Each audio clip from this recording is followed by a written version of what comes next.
السلام علیکم ویورز، میں ہوں شاکر سولنگی۔ ویورز، اسلام آباد ہائی کورٹ کے 6 ججز کے خط کے معاملے پر وزیر اعظم اور چیف جسٹس آف پاکستان کے درمیان جو ملاقات ہوئی ہے اس کا باضابطہ طور پر سپریم کورٹ کی جانب سے اعلامیہ بھی جاری کر دیا گیا ہے۔ پچھلے ویلاگ میں نے یہ بتایا تھا کہ اعلامیہ ابھی تک کوئی نہیں آیا تھا اس وقت جب میں نے ویلاگ کیا تھا، لیکن اب اعلامیہ بھی جاری کیا گیا ہے۔ حیران کن چیزیں سامنے آ رہی ہیں۔ پہلے توقع یہ کی جا رہی تھی کہ ایک توقع یہ بھی کی جا رہی تھی کہ جن ججز نے خط لکھا ہے سپریم جوڈیشل کونسل کو، ان ہی ججز کے خلاف بھی کارروائی ہو سکتی ہے۔ کیونکہ ان ججز کے کردار پر بھی سوالات اٹھتے رہے ہیں، ان ججز کے فیصلوں پر بھی سوالات اٹھتے رہے ہیں، ان ججز کو بھی جانبدار جج سمجھا جاتا رہا ہے، انگلیاں اٹھتی رہی ہیں ان کے کردار پر، اور ان کو عمران دار جج بھی سمجھا جاتا ہے۔ بندیال صاحب کے بندیال اینڈ کمپنی کے جج یہ سمجھے جاتے ہیں، ان کے گروپ کے جج سمجھے جاتے ہیں، پی ٹی آئی کے کیسز میں انٹریسٹ لینے والے جج سمجھے جاتے ہیں اور لیتے بھی رہے ہیں، اور پی ٹی آئی کو ریلیف دیتے رہے ہیں، نون لیگ کو رگڑا دیتے رہے ہیں، پی ٹی آئی کی مخالف جماعتوں کو، مخالف لیڈرز کو رگڑا دیتے رہے ہیں۔ تو یہ دیکھیں مفادات کا ٹکراؤ آ جاتا ہے نا اس میں، کہ بھئی ان کا اپنا مفاد بھی تھا، اور محسن اختر کیانی صاحب جو جج ہیں ان کے خلاف سپریم جوڈیشل کونسل میں ریفرنس گیا ہوا ہے، تو ان کو بھی بچانے کی ایک کوشش کی گئی ہے۔ توقع ایک یہ بھی کی جا رہی تھی کہ چیف جسٹس آف پاکستان اور ان کے جو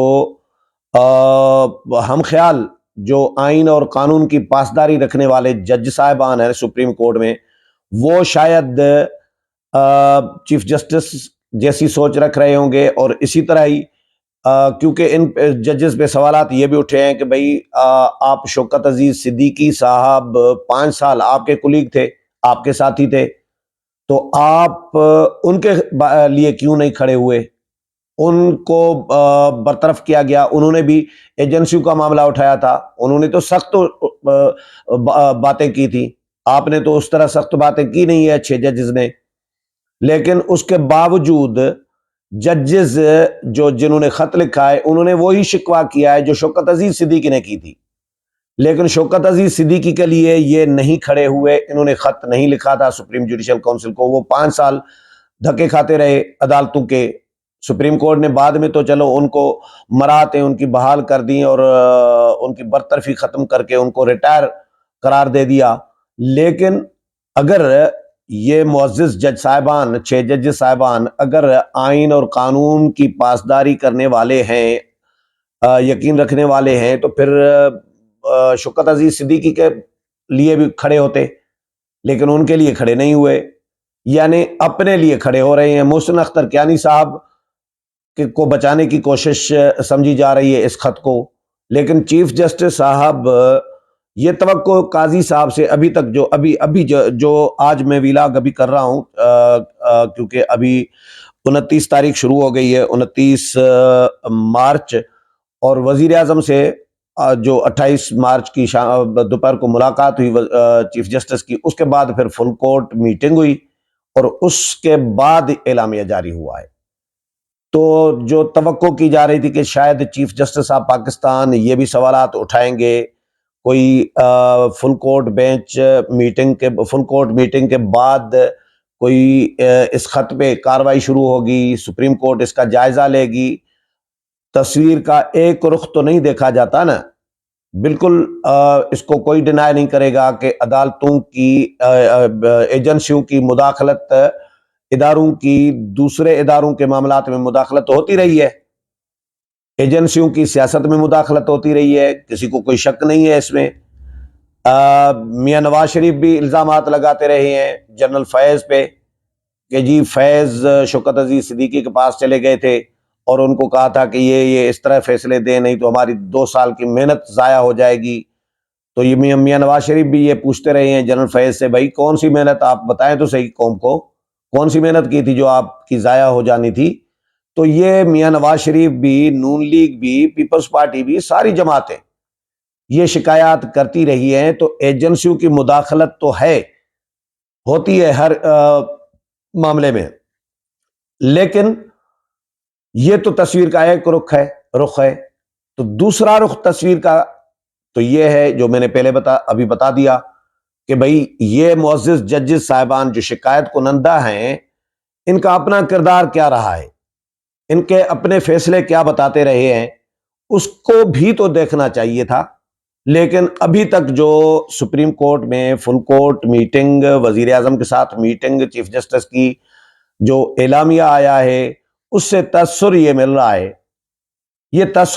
ہے کہ تصویر کا ایک ہی رخ دیکھا گیا ہے، دوسرے رخ کو نظر انداز کر دیا گیا ہے، بندیال اینڈ کمپنی والے رخ کو اور ٹائمنگ کو، اور اس سے کہ بھئی پی ٹی آئی کے 9 مئی کے ملزمان کے خلاف جب عدالتوں کے فیصلے فائنل مرحلے کی طرف بڑھ رہے تھے، تو ایسے میں انہوں نے خط لکھ دیا۔ جب محسن اختر کیانی کے خلاف سپریم جوڈیشل کونسل میں جو ریفرنس گیا ہوا ہے اس کی باری آنی تھی، تو اسی ٹائم پہ خط لکھ دیا۔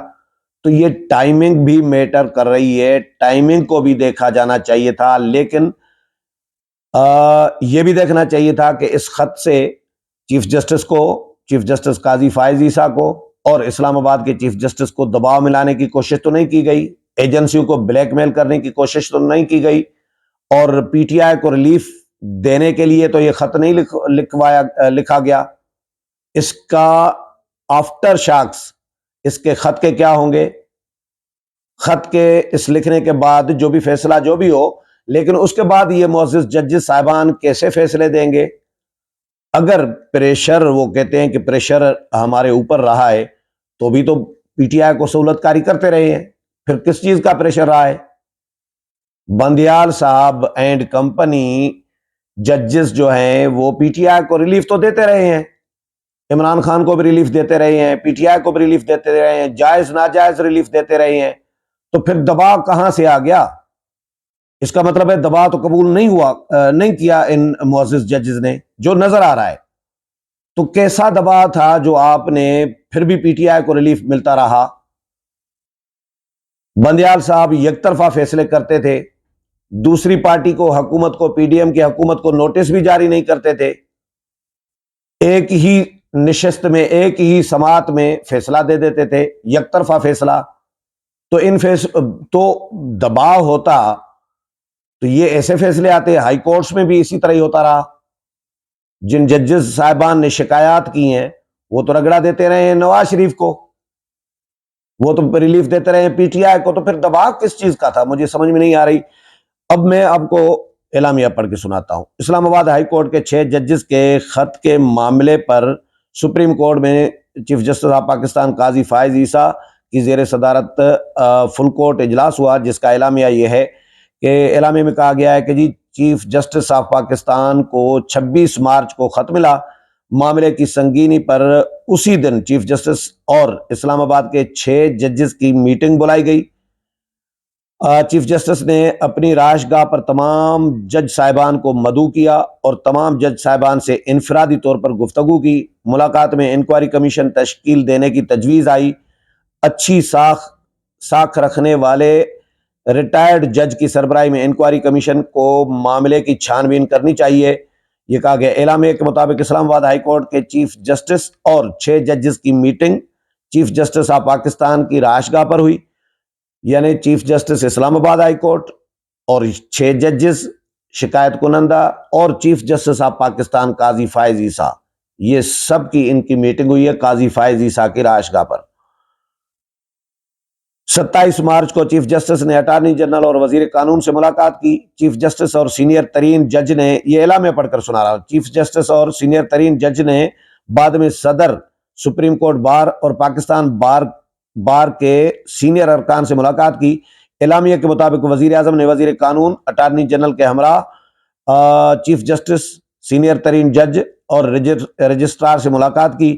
وزیر اعظم نے یقین دلایا، وزیر اعظم سے بھی ملاقات ہوئی، وزیر اعظم نے یقین دلایا کہ وہ آزاد عدلیہ کو یقینی بنانے کے لیے مزید مناسب اقدامات کریں گے اور یقین دہانی کروائی کہ کمیشن کی تشکیل کی منظوری کے لیے وفاقی کابینہ کا اجلاس بلایا جائے گا، اور اجلاس بلا بھی لیا ہے وزیر اعظم نے۔ اعلامیہ کے مطابق چیف جسٹس نے کہا کہ جی ایگزیکٹو کی جانب سے ججز کے عدالتی کاموں میں مداخلت برداشت نہیں کی جائے گی۔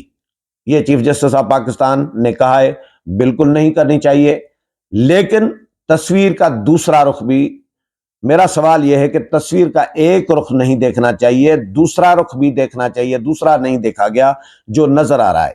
ان ججز کے کردار کو بھی دیکھنا چاہیے تھا، ان ججز کا ماضی بھی دیکھنا چاہیے تھا، اور اس خط کی ٹائمنگ کو دیکھنا چاہیے تھا۔ خط کے نتیجے میں بینیفیشریز کو بھی تلاش کرنا چاہیے کہ بینیفیشریز کون ہوں گے، اور اس خط کے پیچھے نیت کیا ہے۔ یہ ساری چیزیں ویسے تو بڑے وکیل اور ججز باریک بینی میں جا کے جائزہ لیتے ہیں معاملات کے، لیکن اس خط کو تو ایسے، مجھے تو ایسا لگ رہا ہے کہ لائٹ لیا گیا ہے اور ایک ہی اینگل سے دیکھا جا رہا ہے۔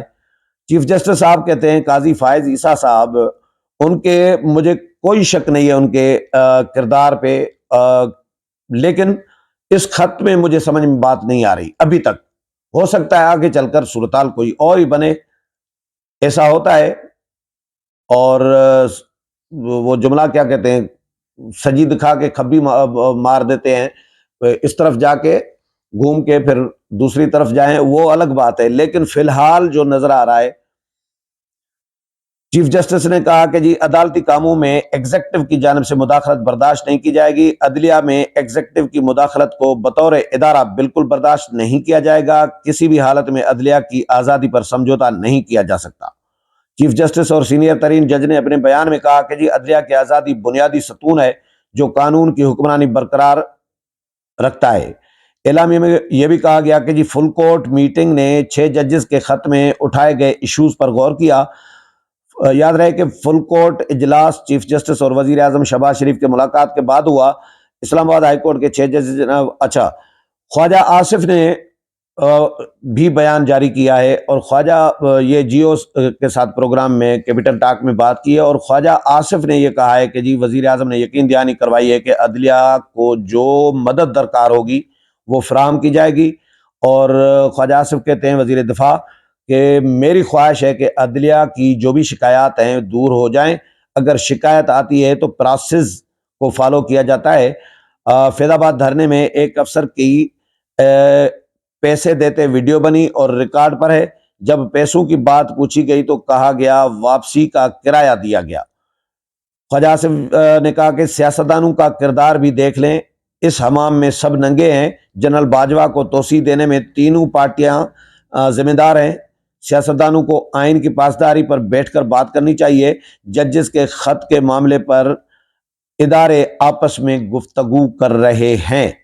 یہ خواجہ آصف نے بیان دیا ہے، موقف دیا ہے، لیکن اب انکوائری کمیشن حکومت نے تشکیل دینے کا فیصلہ کیا ہے، وفاقی کابینہ کا یہ فیصلہ ہے، پھر وفاقی کابینہ کا ایک اور اجلاس وزیر اعظم نے بلا لیا ہے، اور اس میں چیف جسٹس کے ساتھ ملاقات اور چیف جسٹس کی جو تجاویز یا ڈیمانڈ یا جو موقف ہے وہ وفاقی کابینہ کے سامنے وزیر اعظم رکھیں گے، اور وفاقی کابینہ اس کا جائزہ لے گی، منظوری دے گی کہ کیا کرنا ہے کیا نہیں کرنا۔ اداروں کی ہم یہ کہتے رہے ہیں کہ بھائی کوئی بھی ادارہ آئین سے بالاتر نہیں ہے، ہر ادارے کو اپنے ڈومین میں رہ کر کام کرنا چاہیے، اپنا کام کرنا چاہیے۔ بدقسمتی یہ ہے کہ ہمارے ہاں کوئی ادارہ اپنا کام نہیں کرتا، دوسرے کا کام کر رہے ہوتے ہیں۔ بندیال صاحب کیا کر رہے ہوتے تھے؟ بندیال صاحب اپنا کام کر رہے ہوتے تھے، بندیال صاحب پارلیمنٹ کا کام کر رہے ہوتے تھے۔ جو پارلیمنٹ کا کام ہے وہ بندیال صاحب نے اٹھایا ہوا تھا۔ بندیال صاحب جو الیکشن کمیشن کا کام تھا وہ بندیال نے اٹھایا ہوا تھا۔ جو وزیر اعظم کا کام تھا وہ بندیال نے اٹھایا ہوا تھا۔ جو اسمبلی کا کام تھا وہ بندیال نے اٹھایا ہوا تھا۔ تو یہ سارے کام، جو فوج کا کام تھا وہ بھی بندیال نے اٹھایا ہوا تھا۔ تو یہ اسی طرح افتخار محمد چودھری بھی، یا ماضی میں یہ بھی ہم نے دیکھا ہے کہ وزیر اعظم ٹرانسفر پوسٹنگ کر دیتے ہیں، سپریم کورٹ اس کو اڑا کے پھینک دیتی ہے۔ سپریم کورٹ کہتی ہے کہ بھائی نہیں، یہ سیکٹری بھائی وزیر اعظم سیکٹری نہیں لگا سکتے تو کون لگا سکتے ہیں؟ ٹرانسفر پوسٹنگ اگر چیف ایگزیکٹو ملک کا نہیں کر سکتا تو کیا سپریم کورٹ کے چیف جسٹس کا کام ہوتا ہے؟ یہ بالکل نہیں۔ کیا آرمی چیف کا فوج کا کام ہوتا ہے؟ بالکل نہیں بھائی، انتظامی معاملات یہ وزیر اعظم نے کرنے ہیں، لیکن آپ وزیر اعظم کو کام اپنا نہیں کرنے دیتے، ان کا کام خود کر رہے ہوتے ہیں، تو پھر آپ کے معاملات میں دوسرا ادارہ کیوں مداخلت نہیں کرے گا؟ جب سپریم کورٹ اور ہائی کورٹ پارلیمنٹ کا کام کرنا شروع کریں گے، الیکشن کمیشن کا کام خود کرنا شروع کریں گے، تو پھر دوسرا ادارہ جس کی شکایت کی ہے آئی ایس آئی کی یا فوج کی مثال، تو وہ کیوں عدالتی معاملات میں مداخلت نہیں کریں گے؟ پہلے تو عدالتوں کو اپنا کردار اپنے گریبان میں جھانکنا چاہیے کہ وہ کیا کرتی رہی ہے۔ تو جب سارے ادارے اپنے اپنی ڈومین میں اپنے اپنے حدود میں رہ کر کام کریں گے تو دوسرا ادارہ بھی اپنے حدود میں رہے گا۔ پہلے تو اپنا گریبان جھانکنا چاہیے، عدالتوں کو خود اپنا ایک سسٹم بنانا چاہیے کہ بھائی کوئی بھی کسی دوسرے ادارے میں ہم مداخلت نہیں کریں گے، ہمارے معاملات میں بھی کوئی مداخلت نہ کرے۔ صرف یہ نہیں ہے کہ آئی ایس آئی مداخلت نہ کرے، دباؤ نہ ڈالے عدالتوں پہ، باقی عدالتیں پارلیمنٹ میں دباؤ ڈالتی رہیں، الیکشن کمیشن پر دباؤ ڈالتی رہیں، دوسرے اداروں پر دباؤ ڈالتی رہیں، تو عدالتوں کو بھی یہ حق نہیں دینا چاہیے۔ ایک سسٹم ہونا چاہیے بھائی، بننا چاہیے۔ مجھے یاد ہے کہ افتخار محمد چودھری کے دور میں 18ویں ترمیم ہوئی، پھر 19ویں ترمیم ہوئی، ججز کی تعیناتی کا طریقہ کار طے ہوا 18ویں ترمیم میں، جس میں پارلیمنٹ کو ایک پارلیمانی کمیٹی قائم کی گئی اور کہا گیا کہ یہ پارلیمانی کمیٹی منظوری دے گی ججز کی تقرری کی، سپریم کورٹ اور ہائی کورٹس میں، اعلیٰ عدالتوں میں۔ افتخار محمد چودھری نے سپریم کورٹ کے چیف جسٹس ہے، اس نے اٹھا کے پھینک دیا 18ویں ترمیم کو کہ بھائی جاؤ یہ دوبارہ کرو۔ پارلیمنٹ کو ہدایات دی کہ یہ قبول نہیں ہے ہمیں، اور میرا کردار کدھر ہے چیف جسٹس کا؟ میرا کردار اس میں شامل کرو بھائی۔ پھر 19ویں ترمیم کرنی پڑی تھی ججز اپائنٹمنٹ کے حوالے سے، اس میں پھر چیف جسٹس آف پاکستان کو رول دے دیا گیا۔ اب سپریم جوڈیشل کمیشن جو ہے ججز کی جو سفارش کرتی ہے، جو سفارش کرنے والا ادارہ ہے، وہ طاقتور ہے پارلیمانی کمیٹی سے۔ پارلیمانی کمیٹی ربڑ اسٹیمپ یا انگوٹھا چھاپ کمیٹی ہم کہتے تھے، جس کو بیچاری کو کمیٹی کو، پارلیمانی کمیٹی کو دونوں ایوانوں کے ممبران ہوتے تھے، اس کو اختیار ہی نہیں تھا کہ کسی جج کی ریکمنڈیشن مسترد کرے۔ جس کی مسترد کی تھی پھر اس کو واپس بھیج دیتے تھے افتخار محمد چودھری کہ بھائی اس کی مسترد کی ہے، اس کی منظور کر کے بھیجو، ایسا نہیں ہوگا، ہم آپ کو ریکمنڈ کر رہے ہیں، آپ مسترد کر رہے ہیں، آپ کون ہوتے ہیں؟ یہ اس طرح ہوتا رہا ہے بھائی۔ آپ پرائے معاملات میں مداخلت کریں گے تو آپ کے معاملات میں دوسرا ادارہ کیوں مداخلت نہیں کرے گا؟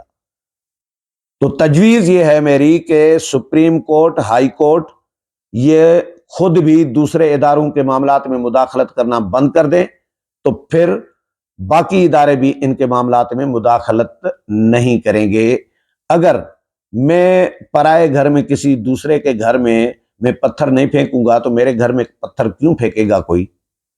تو عدالتوں کو اپنا بھی ایک نظام بہتر بنانا چاہیے، خود کو بھی اپنا بھی گریبان میں جھانکنا چاہیے اپنے گریبان میں، اور ایک نظام ایک پراپر بنانا چاہیے تاکہ ہر ادارہ اپنے حدود میں رہ کر کام کر سکے۔ امید ہے پروگرام پسند آیا ہوگا، اگلے پروگرام میں پھر ملاقات ہوگی، تب تک اجازت چاہتا ہوں، اللہ حافظ۔